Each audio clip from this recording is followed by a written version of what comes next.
নামাজ নাই, কুরবানি নাই। যেই ব্যক্তি নামাজ পড়ে না, যেই ব্যক্তি নামাজ পড়ে না, কুরবানি তার কোনো সফলতা আনবে না। কুরবানি তার জন্য সফলতা বয়ে আনবে না। নামাজ নাই, কুরবানি হবে না তার। নামাজ ছাড়া কুরবানি হবে না, এটাই ধারাবাহিকতা। ইন্না আতাইনাকাল কাউসার ফাসাল্লি লিরাব্বিকা ওয়ানহার। নামাজ আগে, কুরবানি পড়ে। আর আমাদের সমাজে এমন মানুষ আছে নামাজ পড়ে না, কিন্তু লক্ষ লক্ষ টাকা দামের কুরবানি ছাড়ে না। তার মানে কি? সে দিন বুঝে না, সে ইসলাম বুঝে না, মুহাম্মদ সাল্লাল্লাহু আলাইহি সাল্লামকে দেওয়া আল্লাহর ঘোষণাও জানে না, ইব্রাহিম আলাইহিস সালামকে দেওয়া সেই কুরবানির নীতি জানে না। এই কুরবানি তার জন্য কোনো সফলতা বয়ে আনবে না। সুতরাং যারা কুরবানি দিচ্ছেন, আপনার নামাজ নাই, যারা উলামায়ে কেরাম কিন্তু বলেছেন যাদের সাথে নামাজ নাই, যাদের সাথে নামাজ নাই, নামাজি ব্যক্তি যেন তাদের সাথে কুরবানি না দেয়। কারণ বেনামাজির কুরবানি হবে না। আপনি 7 নাম দিলেন, 6 জন মানুষ নামাজ পড়ে, একটা মানুষ নামাজ পড়ে না, বিপদ কিন্তু হয়ে গেছে, বিপদ কিন্তু হয়ে গেছে। কারণ 6 ব্যক্তির অংশটা কিন্তু আরেকজনের সাথে মিল সংযুক্ত হয়ে আছে। ওই ব্যক্তির বেনামাজি হওয়ার কারণে উলামায়ে কেরামের মতামত, সব উলামায়ে কেরামের মতামত, নামাজ যার থাকে না কুরবানি তার হয় না। সুতরাং নামাজ ছাড়বো না। রাজি আছি সবাই? কি ছাড়বো না বলেন? নামাজ ছাড়বো না।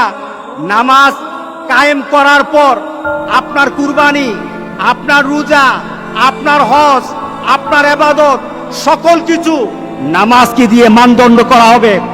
আগে নামাজ, এরপরে সকল ইবাদত। এটাই হবে মুসলমানদের ধারাবাহিক আমলের নিয়ম। যাদের সাথে নামাজ নাই, আজকে চলুন তওবা করি। আজকে তওবা কবুল হবে। আজকে আল্লাহ মাফ করে দিবেন। আজকে আমাদের গুনাহগুলি মাফ করে দিবেন। আজকে তো আমরা এমন ভাবে আল্লাহর কাছে বলবো, মাবুদ, তোমার আরাফাতের ব্যক্তিগুলি আরাফাতে কেঁদেছে, এদের মনে কিন্তু সুখ ছিল না, এদের মনে কিন্তু আনন্দ ছিল না। কারণ আরাফাতের ময়দানে 10,000 মানুষ থাকে না। মুহাম্মদ সাল্লাল্লাহু আলাইহি সাল্লাম যখন হজ করে গেলেন, তখনই তো 100 লাখের উপর মানুষ ছিল। 10,000 মানুষ আরাফাতের ময়দানে কখনো ছিল না। আজকে 10,000 মানুষ তারা ওই আরাফাতের ময়দানে কেঁদে কেঁদে বলেছে, মাবুদ, আমরা তৃপ্ত নই। কারণ যেখানে থাকার কথা ছিল 40 থেকে 50 লক্ষ মানুষ, যেখানে 50 লক্ষ মানুষ আল্লাহর দরবারে কাঁদার কথা ছিল, সেখানে 10,000 মানুষ তাদের আবেগটুকু দিয়ে আল্লাহর দরবারে কেঁদে কেঁদে বলেছে, মাবুদ, এই দুনিয়া থেকে তুমি মেহেরবানি করে বিপদ দূর করে দাও, গোটা পৃথিবীর মানুষকে স্বাভাবিকভাবে হজ করার মতো তৌফিক দান করে দাও। তাদের ডাক হয়তো কবুল হয়ে যাবে। আমাদের বিশ্বাস, তাদের ডাকের কারণে হয়তো আল্লাহ আমাদেরকে মাফ করে দিবেন। আজকে চলুন আমরা আল্লাহর দরবারে বলি, আজকে কয়টা মাস হয়ে গেল? আজকে প্রায় 6টা মাস আমরা যেন একটা নতুন পৃথিবীতে বাস করছি। যেই নতুন পৃথিবী সম্পর্কে আমাদের কোনো ধারণা নেই।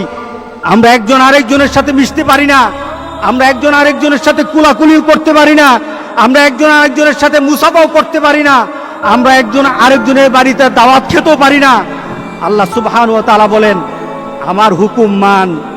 মুসাকে যেভাবে আমি বিপদ থেকে বাঁচিয়ে দিয়েছি, ইব্রাহিম আলাইহিস সালামকে আমার কথা মানার পর যেমন কুরবানি সন্তানকে না দিয়ে আমি দুম্বা দিয়ে কুরবানি করার ব্যবস্থা করে দিয়েছি, আমার কথা মানো, আমি ঠিক তোমাদেরকে ওইভাবে একটা মর্যাদার শিখরে দিয়ে দেব ইনশাআল্লাহ। ইনশাআল্লাহ আমরা আল্লাহর কাছে এমন একটা দাবি করি, আল্লাহ আমাদের সবাইকে ওই ধরনের ঈমান এবং মানসিকতা আল্লাহ সবাইকে দান করুক। সবাই বলেন আল্লাহুম্মা আমিন।